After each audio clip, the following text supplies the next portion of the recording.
Welcome back to another episode of the Farming Chefs. This week we had some new arrivals come, and as you can tell, we were pretty happy about it.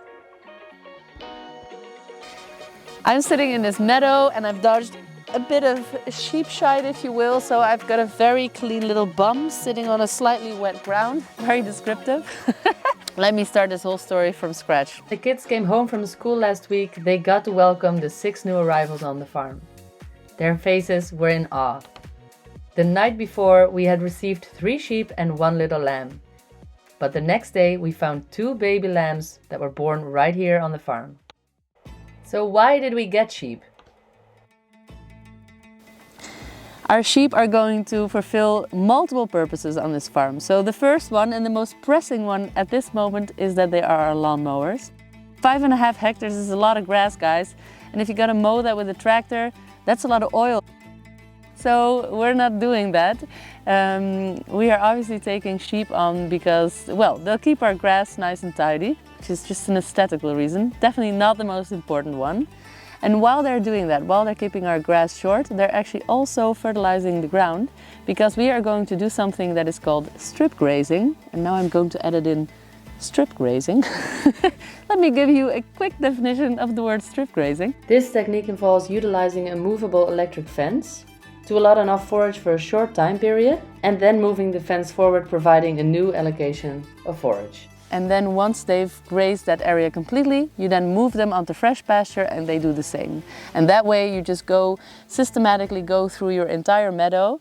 And the purpose of that type of grazing is that then you're having a high intensity of fertilization on a small piece of ground, because they're all obviously defecating over there, or pooping. Pooping! They're pooping out of their bums. Why you gotta make this awkward? Okay. And that is good because that way you're actually feeding the soil food web and nutrients can become available to plants, making it easier for grass to grow again. Very important in this system is that you don't overgraze, so you can intensively graze. It's totally fine if they eat all the tops of the grass, but they can't be there that long that they start nibbling at the grow point of grass. So let me explain what the grow point is. I'm going to rip out a bit of grass here. Okay, I didn't manage to rip it out with root. I needed some with root. Okay. Here you go, demonstration. Very tasty. All right, this is grass. And I didn't pull out all the roots because it broke, of course, while I pulled it out. But this is the root part.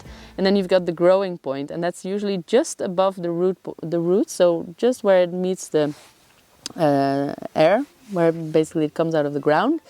And if an animal eats away at that point and comes below the growing point, the plant will actually completely die. If, however, they eat until above the growing point, then the grass can actually just whoop, come back up again and do its thing all over again, which is what we want. So our animals are going to do that. They're going to mow for us, they're going to fertilize for us, and then eventually they're going to serve different purposes.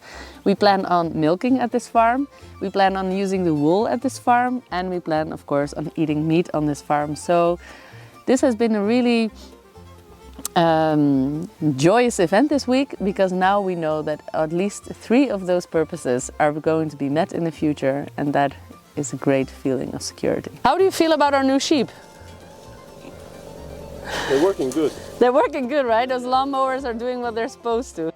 This is the electric fence I was referring to earlier. It's solar powered and it takes us about 20 minutes a day to move the fence around. Some would say that's a lot of work, but hey, if you think about what you get in return, I really think it's worth the trade-off. And it keeps us healthy, of course. The rest of the time this week we spent clearing brush and liberating old trees. It's a lot of heavy lifting, and I have to say I'm happy that the men are here. And we made a few drives to the dump, clearing out junk from the old owners of the farmhouse.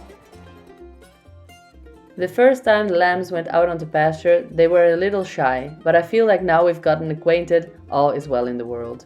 I'm amazed every day to see how much they grow, and I'm happy to see them all doing their natural thing, grazing and being sheep. What these sheep don't know is that we have a big surprise in store for them. They are about to meet our young ram, Freddy. Freddy was gifted to us upon arrival because he was abandoned by his mother and has been an Einzelganger ever since. So we thought it was probably best, since he's in that age that he's really looking for female company, to keep them separated until everybody is settled in and the second mother has given birth. And then they can unite and the party can begin. Thank you all for watching. We hope to see you on the next one. The Farming Chefs, peace out.